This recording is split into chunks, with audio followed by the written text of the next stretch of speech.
এই মুহূর্তে আসতে পারছেন না, তারাও কিন্তু এই যে বুকিং নাম্বারে ফোন করে কিন্তু অবশ্যই দাদার সাথে যোগাযোগ করতেই পারেন। দাদা কিন্তু সময় নিয়ে আপনাদের সমস্যা শুনবেন এবং তার সমাধানের কিন্তু অবশ্যই চেষ্টা করবেন। আপনাদেরকে আরো একবার বিশেষ একটা খবর দিয়ে রাখি, সেটা হচ্ছে আগামী 6 এবং 7 তারিখ কিন্তু তারাপীঠ মহাশ্মশানে দাদা কিন্তু একটি ভান্ডারার আয়োজন করেছেন এবং সেই ভান্ডারায় যদি আপনারাও অংশগ্রহণ করতে চান তাহলে আগামী 6 এবং 7ই ডিসেম্বর কিন্তু সকাল 11টা থেকে অনুষ্ঠানটি অনুষ্ঠিত হবে। আপনারা কিন্তু অবশ্যই সেখানে অংশগ্রহণ করতে পারেন। দাদা কিন্তু সেখানে থাকবেন এবং আপনারাও কিন্তু অংশগ্রহণ করে দাদার সাথে কিন্তু আপনাদের জীবনের সমস্ত সমস্যার সমাধান সেখান থেকেও কিন্তু হয়তো পেয়ে যেতে পারেন। এই সুবর্ণ সুযোগ কিন্তু শুধুমাত্র 6 এবং 7ই ডিসেম্বর দাদা আপনাদের জন্য দিয়েছে।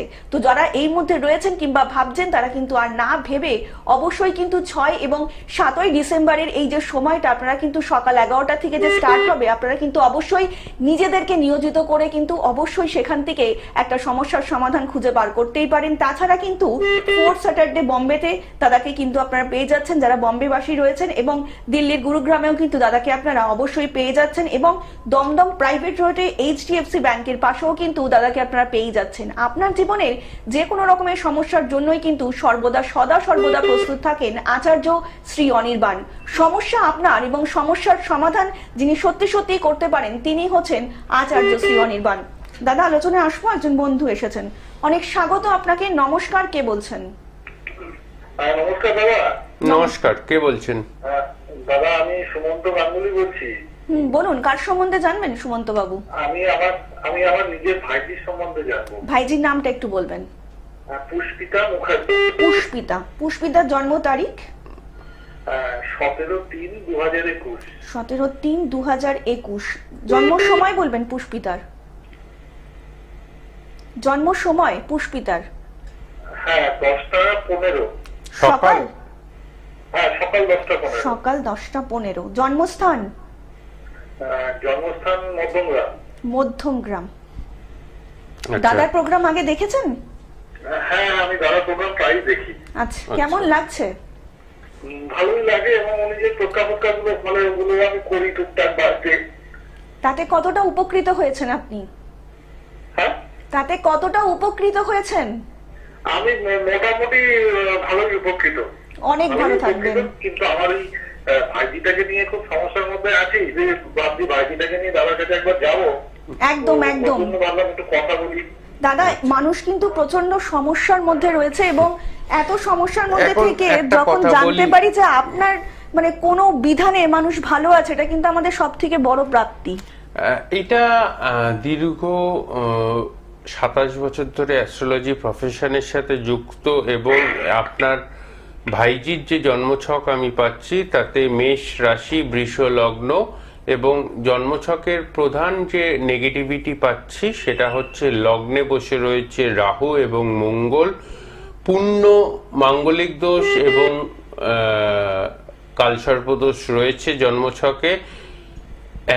এটা এই যে বেবিটা মানে বাচ্চাটা, এটা যখন ও জন্মায় তখন ওর গলায় কি কোনো অ্যামিক্লিন ক্লড জড়িয়েছিল, বা সিজারিয়ান বেবি সিজার করে ওকে বার করতে হয়েছে, সেটা কি আপনি জানেন?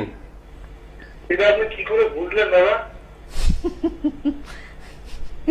আপনি তো ভগবান। একটু জোরে বলুন, মানে লাইভে এরকম একটা প্রাপ্তি আমাদের কাছে সত্যি কিন্তু বড় প্রাপ্তি। দাদা আপনি তো ভগবান দাদা, আমি কি বলবো, এর থেকে বেশি তো আমার তো আপনাকে বলার কিছু নেই। আর মানে এখানেই কিন্তু আচার্য শ্রী অনির্বাণ। মানে ব্যাপারটা কি দাদা, মেয়েটা মানে এই আমার ভাইজি এই ওর মানে সিজারিয়ান বেবি, আপনার ঠিকই বলেছেন। ব্যাপার হচ্ছে যে ও এখনো ঠিক মতো পরিষ্কার ভাবে কথা বলতে পারে না। আমরা এই জিনিসটা নিয়ে চিন্তিত। 100% কথা বলতে পারবে, একটু হাঁটাতে দেরি হয়েছে, যেরকম হাঁটা যেমন 1 বছর 4 মাস 5 মাস বয়সে যেমন হাঁটতে পেরেছে, কথাও ও বলতে পারবে। ঠিক আছে? আচ্ছা আচ্ছা আচ্ছা আচ্ছা। হাঁটাও তো একটু 1 বছর 3 মাস 4 মাস বয়সে গিয়ে হাঁটতে শিখেছে প্রপার ওয়েতে, তাই তো? হ্যাঁ, এবং এখনো ব্যাপার হচ্ছে যে ও বেশিক্ষণ না কন্টিনিউ দাঁড়াতে পারবে না। ঘুরিয়ে দাঁড় করাতে হয়। হ্যাঁ, এই জায়গাগুলো এই মাঙ্গলিক দোষ কালসর্পদোষ ইমিডিয়েট খণ্ডন করুন, দেখবেন উপকৃত হবেন এবং কথা বলতে পারবে। ঠিক আছে, ধন্যবাদ। একদম আচ্ছা আচ্ছা আচ্ছা, দাদা নমস্কার। দাদা একদম, নমস্কার। একদম। আমি কি বলবো, আমার বলার ভাষা নেই। অনেক অনেক ধন্যবাদ। ধন্যবাদ। আর একটু বিস্তারিত জানতে নিচে যে বুকিং নাম্বারটা রয়েছে অনুষ্ঠানের পরে কিন্তু যোগাযোগ করে নিতেই পারেন। আর এখানেই কিন্তু আচার্য শ্রী অনির্বাণ, আমরা কিন্তু ইতিমধ্যে যে ফোনগুলো পাচ্ছি সেটা কিন্তু সত্যি আপ্লুত দাদা, যে আপনার কিছু টোটকায় মানুষের ভালো হচ্ছেন এবং আপনি যা বলছেন সেটাই কিন্তু অক্ষরে অক্ষরে মিলে যাচ্ছে। মানে এটাই আমাদের সব থেকে বড় প্রাপ্তি দাদার সামনে। তো দাদা, আজকের মতন অনুষ্ঠান কিন্তু আমাদের এখানেই শেষ করতে হচ্ছে এবং কথা দিয়ে যাচ্ছি দেখা হবে আপনাদের সকলের সঙ্গে আগামী পর্বে। সকলে অনেক ভালো থাকবেন। নমস্কার। নমস্কার।